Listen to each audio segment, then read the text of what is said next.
Bonjour Marion, Bonjour. je te présente plus Marion, tu es coach en langue, tu me fais le plaisir de répondre depuis quelques vidéos aux questions de nos abonnés sur ce qui les bloque dans leur apprentissage d'une langue étrangère. Alors aujourd'hui la question qu'on a retenue concerne la motivation et même l'abandon. Plusieurs d'entre vous nous ont écrit, et notamment d'ailleurs Annick, Raphaël et Radouane, vous nous avez dit à chaque fois que je me lance, j'abandonne. Et il faut arrêter ce cercle vicieux. Donc Marion, toi qui es l'experte là-dessus, comment tu peux nous aider à ne pas lâcher et à tenir sur le long terme? Alors d'abord, il faut bien se rendre compte du danger qu'il y a à toujours abandonner quand on apprend une langue. On perd déjà de la confiance en soi parce qu'à chaque fois on se dit que encore une fois je n'y suis pas arrivée. Mais il y a aussi l'autre côté qui est quand on n'arrive pas à progresser, ce sont nos projets, les projets qu'on voulait avoir, qui soient de notre vie personnelle ou professionnelle, qui n'avancent pas non plus et qui n'aboutissent pas. Donc, c'est vraiment déjà prendre conscience de ça. Ensuite, et comme je l'ai fait dans notre dernière vidéo sur comment caser l'apprentissage dans sa journée qui est bien chargée, je vous invite à faire le même check avec vous-même. C'est-à-dire vous poser la question de votre motivation et de pourquoi vous voulez apprendre une langue, pourquoi à chaque fois vous réessayez. D'accord? Est-ce qu'il y a une motivation? Est-ce qu'il y a un vrai projet derrière qui vous tient à cœur? Si vous vous dites oui, effectivement, j'ai vraiment un projet qui est important pour moi, c'est juste que je manque d'outils. À ce moment-là, moi, ce que j'ai souvent vu, euh, la raison pour laquelle les gens reprennent, arrêtent, c'est souvent qu'ils ne sont pas entourés des bonnes personnes et qu'ils n'ont pas une communauté autour d'elles, justement, pour les soutenir quand ça va bien, mais aussi quand ça va mal, parce qu'on sait qu'on est tous prônes à avoir des baisses de motivation dans notre apprentissage.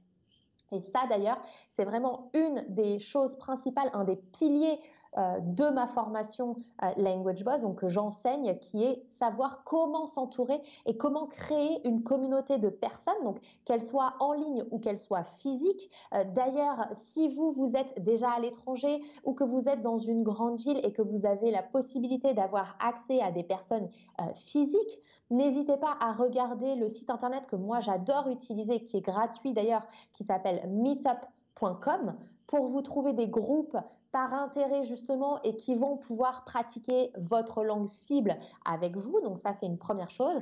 Et ensuite, pour les personnes qui sont dans des endroits qui sont peut-être un petit peu plus reclus, qui n'ont pas accès à ce genre de communauté, à ce moment-là, vous pouvez aussi parier sur les groupes Facebook. Les groupes Facebook sont aussi gratuits et ce sont des communautés, et je pense que c'est vraiment un outil qui est sous-exploité pour rentrer dans des communautés, s'insérer dans des communautés de personnes qui ont les mêmes objectifs que nous et qui veulent aussi soit pratiquer la langue, soit faire des échanges. Donc regardez vraiment ces deux aspects-là et ensuite restez vraiment dans ces communautés, investissez-vous parce que les échanges que vous pourrez avoir avec les personnes qui sont dedans vont vous enrichir et surtout vont faire que vous garderez votre motivation.